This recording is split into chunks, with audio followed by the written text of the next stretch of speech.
नमस्कार, सुमेश गितोड़े क्लासेस में एक बार फिर आप लोग का पुनः स्वागत है। मैं Sumesh Kumar Gitode, MSc maths, BEd, CGSET qualified, CGTET qualified, CGPSC mains 5 बार दिया है और भी सीजीपीएससी मेंस 2019 के लिए भी मैं क्वालिफाई हुआ हूँ। एक बार मैंने रेलवे के एनटीपीसी ग्रेजुएशन लेवल का मेंस भी दिया है। अभी सीजी व्यापम के जरिए स्कूल एजुकेशन डिपार्टमेंट में लेक्चरर मेंस पर के पोस्ट पर मैं सिलेक्टेड हूँ और अभी वर्तमान में सीजी व्यापम के जरिए ही हायर एजुकेशन डिपार्टमेंट में गवर्नमेंट कॉलेज में लैब टेक्नीशियन के पोस्ट पर पोस्टेड हूँ। इस प्रकार कुछ प्रतियोगी परीक्षाओं का मुझे अनुभव है, जिसके आधार पर मैंने यह वीडियो बनाने का प्रयास किया है। आशा करता हूं कि वीडियो लेक्चर आपको मार्गदर्शन प्रदान करेगा। मैं बता दूं कि मैंने इससे पहले बहुत सारे वीडियो अपलोड किए हुए हैं, जिसका लिंक मैंने डिस्क्रिप्शन बॉक्स पर डाला हुआ है, उसे आप देख सकते हैं। और पसंद आए तो जरूर से लाइक कीजिए, शेयर कीजिए, सब्सक्राइब करना ना भूलें। साथ ही साथ कमेंट करके मुझे बताइए कि वीडियो आपको कैसा लगा। मैंने डेली करंट अफेयर्स और नोट्स के लिए टेलीग्राम चैनल भी ओपन किया हुआ है, उसका लिंक भी मैंने डिस्क्रिप्शन बॉक्स पर दिया हुआ है, उसे आप डाउनलोड कर मुझे ज्वाइन कर सकते हैं। चलिए आज का वीडियो लेक्चर हम प्रारंभ करते हैं। आज हम देखेंगे भारतीय संविधान की प्रकृति किस प्रकार की है। इससे संबंधित प्रश्न भी बहुत बार पूछा जाता है और मेंस में भी ये टॉपिक है कि भारतीय संविधान की प्रकृति। इसके पहले लास्ट वीडियो में भारतीय संविधान की विशेषताओं के बारे में चर्चा किया है। चलिए आज देखते हैं कि भारतीय संविधान की प्रकृति किस प्रकार की है। यदि ओवरऑल देखा जाए तो भारतीय संविधान एक प्रकार का मिश्रण है, संघात्मक व्यवस्था और एकात्मक व्यवस्था। ये दो प्रकार की प्रकृति का एक मिश्रण माना गया है इसको। लेकिन इन दोनों को यदि हम पार्ट में डिवाइड करें कि संघात्मक प्रकृति के अंतर्गत कौन कौन से बिंदु आते हैं और एकात्मक के अंतर्गत कौन कौन आते हैं, तो इससे संबंधित प्रश्न भी अक्सर सीजी व्यापम पीएससी में पूछे जाते हैं। चलिए एक एक करके इन बिंदुओं पर हम चर्चा करते हैं। भारतीय संविधान की प्रकृति। भारतीय संविधान की प्रकृति में दो प्रकार की है, संघात्मक प्रकृति और एकात्मक प्रकृति। इन दोनों को हम बिंदुवार देखेंगे। बहुत सारे जो संविधान विशेषज्ञ हैं उन्होंने इसको अलग अलग ढंग से अपने अनुसार उनकी व्याख्या की है। चलिए देखते हैं संघात्मक प्रकृति। संघात्मक प्रकृति को दृष्टि रखते हुए कौन कौन से बिंदु हैं जो संविधान में रखे गए हैं उस पर नजर डालते हैं। पहला है लिखित संविधान। भारतीय संविधान लिखित संविधान है, अर्थात यह केंद्र के लिए भी है, राज्यों के लिए भी, सभी के लिए है, इसको मानना अनिवार्य है। इस प्रकार यह प्रकृति संघात्मक व्यवस्था को दर्शाती है। दूसरा है संविधान की सर्वोच्चता। हमारे देश में संविधान की सर्वोच्चता है, संविधान से ऊपर कोई नहीं है, चाहे वो राष्ट्रपति हो चाहे एक सामान्य नागरिक हो, सभी इसके दायरे में आते हैं। तीसरा है संघ राज्य की मध्य शक्ति का विभाजन किया गया है। संघ और राज्य के मध्य शक्ति का विभाजन मतलब दोनों के लिए शक्तियां निर्धारित कर दी गई है और 7वीं अनुसूची में इसके बारे में जिक्र किया गया है संविधान के, और शक्ति का बंटवारा भी किया गया है संघ और राज्य को मध्य, और इसको बिल्कुल क्लियर किया गया है कि कौन कौन सा बिंदु संघ और राज्य के लिए अलग अलग है। लेकिन इसके साथ ही साथ जो एक अवशिष्ट शक्तियां हैं वो केंद्र अपने पास रखता है। इसके बाद है स्वतंत्र न्यायपालिका। एक स्वतंत्र न्यायपालिका है जो पूरे देश के लिए है, इसमें किसी प्रकार का हस्तक्षेप नहीं है, और राज्यों के लिए भी है और केंद्र के लिए भी, सभी के लिए है। इस प्रकार एक स्वतंत्र न्यायपालिका भी संघात्मक व्यवस्था को दर्शाती है। इसके बाद है संविधान संशोधन की जटिल प्रक्रिया।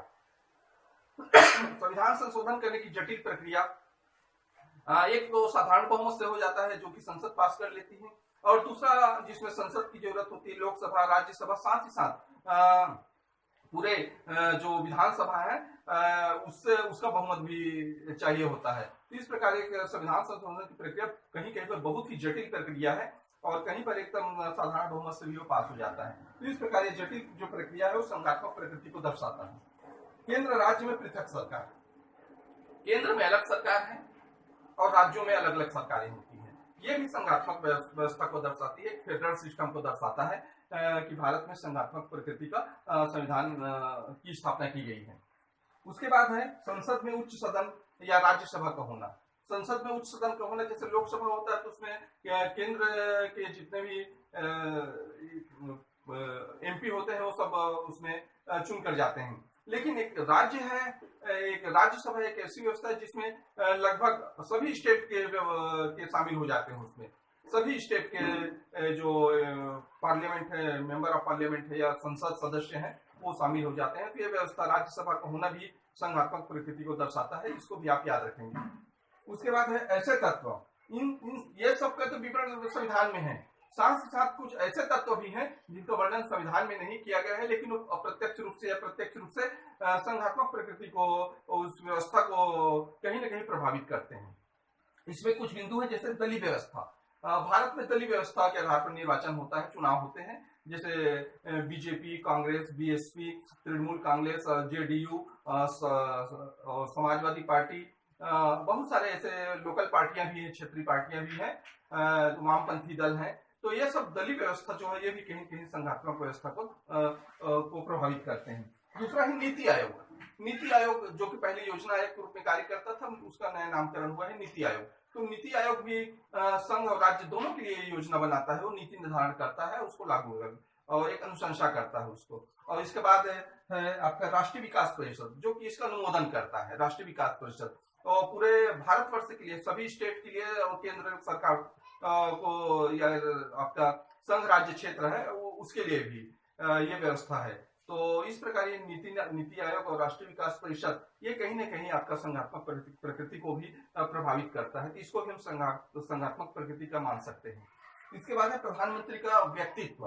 प्रधानमंत्री जिस प्रकार का व्यक्तित्व का होता है वो कहीं न कहीं प्रभावित करता है। स्टेट भी उससे प्रभावित होते हैं और केंद्र तो होता ही प्रभावित। तो एक प्रकार के कह सकते हैं कि उसका जो करिश्माई व्यक्तित्व है वो बहुत ही प्रभावित करता है इस संघात्मक प्रकृति को। संघात्मक प्रकृति में प्रधानमंत्री का व्यक्तित्व बहुत ही मायने रखता है। यदि प्रधानमंत्री एक अच्छा नेचर का हो, एक कुशल प्रशासक हो, तो निश्चित रूप से वो केंद्र और राज्य दोनों को लेकर समान रूप से वो चलता है और अपना एक अमिट छाप छोड़ता है। तो ये प्रधानमंत्री का व्यक्तित्व भी संघात्मक प्रकृति को प्रभावित करता है, इसको भी आप याद रखेंगे। तो इस प्रकार कुछ बिंदु हैं जो कि संघात्मक प्रकृति को दर्शाते हैं। इसके बाद देखते हैं हम एकात्मक प्रकृति को कौन कौन से बिंदु दर्शाते हैं। एकात्मक प्रकृति मतलब एक केंद्र की ओर झुकाव, एक मात्र झुकाव, एक ही जो एक कहना चाहिए एक एकमात्र शक्ति के रूप में जो प्रदर्शित करता है संविधान में कि एकमात्र शक्ति केवल केंद्र है। तो उस बिंदु को भी हम देखते हैं कि कौन कौन सा है। इसमें एकात्मक प्रकृति हम देखते हैं शक्ति विभाजन केंद्र के पक्ष में होता है। जो भी केंद्र और राज्य के मध्य शक्ति को विभाजन हुआ है उसमें अधिकतर शक्तियां केंद्र के पास रहती है और अवशिष्ट शक्तियां जो जिसमें कानून बनाने का अधिकार केंद्र को है। तो इस प्रकार से ये जो बिंदु है शक्ति विभाजन वो केंद्र के पक्ष में होना, ये एकात्मक प्रकृति को दर्शाता है। दूसरा केंद्र है राज्य की सीमा, नाम और क्षेत्र में परिवर्तन कर सकता है। याद रखेंगे केंद्र कर सकता है, राज्य की सीमा, नाम, उसके क्षेत्र में परिवर्तन जो करेगा वो केंद्र करेगा। तो कहीं न कहीं ये भी एक एकात्मक प्रकृति को दर्शाता है क्योंकि केंद्र के ऊपर हम निर्भर हो जाते हैं इसके लिए। दूसरे बाद है एकल नागरिकता का प्रावधान। हमारे देश में एकल नागरिकता का प्रावधान है। मतलब एक हम भारत देश के ही नागरिक कहलाएंगे, न कि जिस स्टेट में रहते हैं उसका अलग नागरिक। तो इस प्रकार यह व्यवस्था भी कहीं न कहीं एकात्मक प्रकृति को दर्शाता है। एकल नागरिकता, जिस प्रकार से अमेरिका में दोहरी नागरिकता है, स्टेट का अलग नागरिकता है, अमेरिका के यूएसए का अलग नागरिकता उनको प्राप्त होता है। उसके बाद केंद्र के द्वारा राज्यपाल की नियुक्ति करना, यह भी एकात्मक प्रकृति को दर्शाता है। केंद्र राज्यपाल की नियुक्ति करता है तो अपनी पसंद की नियुक्ति का वो करता है, भले राष्ट्रपति उसकी नियुक्ति करता है लेकिन केंद्र उसकी सिफारिश करता है। इसको भी आप याद रखेंगे, केंद्र द्वारा राज्यपाल की नियुक्ति करना यह भी एकात्मक प्रकृति को दर्शाता है और कहीं न कहीं इससे वो केंद्र बहुत ही शक्तिशाली अपने आप में दिखने लगता है। उसके बाद आपातकाल में पूर्णतः एकात्मक स्वरूप, और जब भी आपातकाल की बात आती है, आपातकाल लगता है तो केंद्र की सभी शक्तियां पूरे भारतवर्ष की केंद्र में समाहित हो जाती है। तो कहीं न कहीं ये भी एकात्मक प्रकृति को दर्शाता है आपातकाल की स्थिति में।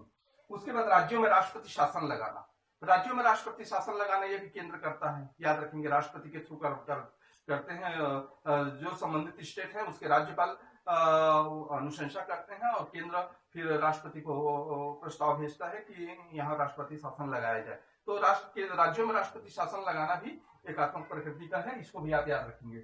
उसके बाद संविधान संशोधन, संविधान संशोधन करने का अधिकार केवल केंद्र को है, ये बात बिल्कुल आप याद रखेंगे। भारत के संविधान में संशोधन करने का अधिकार एकमात्र केंद्र को दिया गया है। तो इस प्रकार से ये एक एकात्मक प्रकृति को दर्शाने वाला महत्वपूर्ण बिंदु है संविधान संशोधन, इसको भी आप याद रखेंगे। इसके बाद है एकीकृत न्याय व्यवस्था। हमारे देश में एकल प्रणाली की न्याय व्यवस्था है, सर्वोच्च न्यायालय सबसे सर्वोच्च न्यायालय सभी के लिए है। और इस प्रकार ये सर्वोच्च न्यायालय चूंकि भारत में केवल एक ही सर्वोच्च न्यायालय है वो दिल्ली में है, तो इस प्रकार ये भी कहीं न कहीं एक एकात्मक प्रकृति को दर्शाता है सर्वोच्च न्यायालय का होना। उसके बाद संघ की राज्यों को निर्देश देने की शक्ति, अधिकतर बिंदुओं पर संघ स्टेट को अपना आदेश देते हैं और उस आदेश को राज्य मानने के लिए बाध्य है, क्योंकि उसके अनुसार ही चलता है भारत देश। तो इस प्रकार आदेश देने की जो है एक संविधान में निर्धारित है कि आदेश देने की शक्ति है उनके पास, तो ये एकात्मक प्रकृति को दर्शाता है। उसके बाद है अखिल भारतीय सेवाएं, जिसमें IAS IPS चुनकर आते हैं। तो इस प्रकार अधिकारी तंत्र का जो नियंत्रण होता है वो अखिल भारतीय सेवाओं से जो चुनकर आते हैं उनके माध्यम से होता है। चूंकि अखिल भारतीय सेवा संघ लोक सेवा आयोग के द्वारा होता है जो केंद्र के अधीन होता है, तो इस प्रकार ये भी एक एकात्मक प्रकृति को दर्शाता है, क्योंकि वहां से वो डिसाइड होता है कि किसको उसके रैंक अनुसार कहाँ पोस्टिंग करना है, क्या करना है, ये सब केंद्र के डिसीजन पर निर्भर करता है। इसके बाद है आर्थिक दृष्टि से राज्यों की दुर्बल स्थिति, मतलब सभी राज्यों की स्थिति एक समान नहीं है। केंद्र का झुकाव जिस स्टेट की ओर अधिक रहेगा वो कहीं न कहीं वो आर्थिक दृष्टि से समृद्ध होगा, लेकिन यदि केंद्र उसमें भेदभाव करता है तो आर्थिक दृष्टि से दुर्बल हो जाएगा। तो इस प्रकार के केंद्र है जो आर्थिक दृष्टि से किसी स्टेट को प्रबल भी बना सकता है सब अनुदान के माध्यम से। तो इस प्रकार ये जो स्थिति है राज्यों की दुर्बल स्थिति, ये भी आपका एक एकात्मक प्रकृति को दर्शाता है। उसके बाद है राज्यों का अपना कोई संविधान नहीं है। याद रखने कि संविधान केवल एक है भारत देश का, राज्यों का अपना अपने स्टेट का अलग अलग संविधान नहीं है। इसलिए ये भी जो संविधान है राज्यों का संविधान का न होना राज्यों में, ये भी एक एकात्मक प्रकृति को दर्शाता है। केंद्र का ही एक संविधान है जो पूरे भारतवर्ष में लागू है। इसको भी आप याद रखेंगे, बहुत इंपॉर्टेंट पॉइंट है, राज्यों को अपना कोई संविधान नहीं होना। याद रखेंगे इसके पहले जम्मू कश्मीर का अपना एक अलग संविधान था। चूंकि अब जम्मू कश्मीर केंद्र शासित प्रदेश बन गया है तो इसको हम विलोपित कर सकते हैं। अब केंद्र शासित प्रदेश, अब पूरे भारतवर्ष में केवल एक संविधान है, अपने जम्मू कश्मीर का जो संविधान था वो समाप्त हो चुका है। इसके बाद है अंतर्राष्ट्रीय संधि। यदि किसी भी अन्य देशों के साथ अंतर्राष्ट्रीय कोई संधि करता है तो उसका अधिकार केवल केंद्र के पास है। अंतर्राष्ट्रीय संधि और युद्ध और शांति ये सब करने का जो दायित्व है या उस शक्ति मिली हुई है केवल केंद्र को है। तो इस प्रकार केंद्र एक बहुत पावरफुल शक्ति के रूप में यहाँ से वो सामने आता है, तो जो कि एक एकात्मक प्रकृति को उसको दर्शाता है। इस प्रकार हमने देखा कि संघात्मक प्रकृति और एकात्मक प्रकृति, इन दोनों प्रकृति को आपको तुलनात्मक रूप से देखना है और ये ऑप्शनल क्वेश्चन में भी आ सकता है, बहुविकल्पी प्रश्नों में और मेंस में भी। ये तो टॉपिक है ही भारतीय संविधान की प्रकृति। चलिए अब देखते हैं कि कुछ जो संविधान विशेषज्ञ हैं या समितियां हैं वो इसको क्या मानते हैं। इस प्रकार से यदि ओवरऑल इसके रिजल्ट के बारे में हम देखें तो रिजल्ट ये कहता है कि जो ये व्यवस्था है ये दोनों का समन्वय है। याद रखेंगे संघात्मक प्रकृति और एकात्मक प्रकृति, केवल एक को मानकर हम नहीं चल सकते, केवल ये एक समन्वय है दोनों का। यहाँ पर सुप्रीम कोर्ट ने 1994 में भारत सरकार वैसे ये साहब मुंबई के केस में ये कहा था कि जो भारत का संविधान है वो परिसंघी है। याद रखेंगे परिसंघी माना है 1994 में। उसके बाद बाबा साहब अम्बेडकर ने भी भारतीय संविधान को परिसंघी कहा है। उन्होंने ये भी कहा है कि चूंकि केंद्र किसी भी राज्य को समाप्त कर सकता है, उसके पास ये अधिकार है, लेकिन इसके बावजूद भी इस व्यवस्था को उन्होंने परिसंघी माना है भारतीय संविधान को। उसके बाद राजमन्नार समिति 1971 में इन्होंने भी अपना रिपोर्ट में कहा है कि भारतीय संविधान में परिसंघी है। इसको भी आप याद रखेंगे, परिसंघी राजमन्नार समिति ने कहा है। और सरकारी आयोग 1983 इन्होंने भी भारतीय संविधान की प्रकृति को परिसंघी माना है। याद रखिए परिसंघी। तो इस प्रकार से ये बिंदु भी परीक्षा में पूछे गए हैं कि किस किसने भारतीय संविधान की प्रकृति को परिसंघी माना है, किसने एकात्मक माना है, किसने संघात्मक माना है। इसके बाद एक और है केसी वियर, इन्होंने भी अर्धसंघी प्रकृति का माना है भारतीय संविधान को, अर्धसंघी क्वासी फेडरल माना है। इसको भी आप याद रखें, क्वासी फेडरल अर्धसंघी व्यवस्था माना है केसी वियर ने।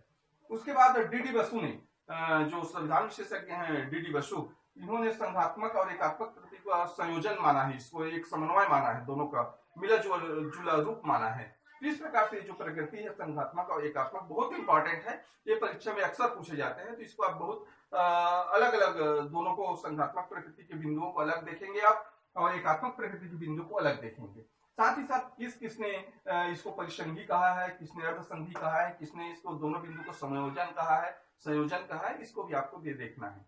तो इस प्रकार ये वीडियो लेक्चर जो भारतीय संविधान के प्रकृति के ऊपर है मैं यही समाप्त करता हूँ। और मेरा जो ये चैनल है बिल्कुल निःशुल्क चैनल है। यदि ये चैनल आपको पसंद आता है तो जरूर इसे सब्सक्राइब करने, याद रखेंगे जो मेरा चैनल जब खोलेंगे तो आप उसमें लाल अक्षर में सब्सक्राइब लिखा होगा, उसको आपको टच करना है। उसके बगल में ही एक बेल आइकन है, एक घंटी है, उसको आप टच करेंगे तो जितनी भी नोटिफिकेशन है मेरे वीडियो में जब भी डालूंगा वो आप तक पहुंच जाएगा। तो इस प्रकार वीडियो लेक्चर हम यही समाप्त करते हैं। नेक्स्ट वीडियो में आपसे फिर मिलेंगे, तब तक के लिए नमस्कार।